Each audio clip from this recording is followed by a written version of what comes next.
বিসমিল্লাহিররহমানিররহিম। আজকের উপস্থিত সুধী, আসসালামু আলাইকুম।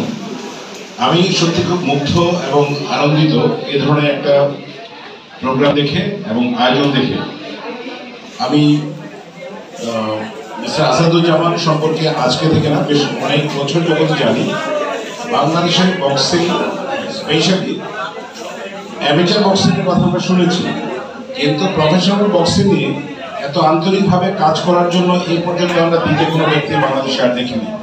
আমি বলতে চাই, আজকে যারা এখানে উপস্থিত আছেন, আপনারা হয়তো একটা দিনের সাক্ষী হয়ে যাবেন। এই মিস্টার আসাদ, আমরা ওনাকে, আমি এখনো বলি যে একজন কিংবদন্তি, বক্সিংয়ের কিংবদন্তি বাংলাদেশের জন্য। আমরা আসাদ ভাইয়ের জন্য একটা হাততালি আশা করছি। আপনারা জেনে খুশি হবেন, বাংলাদেশের প্রফেশনাল বক্সিংটাকে আরেকটু উপরের দিকে নিয়ে যেতে এবং সরকারি পর্যায়ে উন্নীত করার জন্য আমরা চেষ্টা করে যাচ্ছি। আমি এই প্রফেশনাল বক্সিং অ্যাসোসিয়েশনের প্রেসিডেন্ট হিসেবে কাজ করছি। আমরা চাচ্ছি যে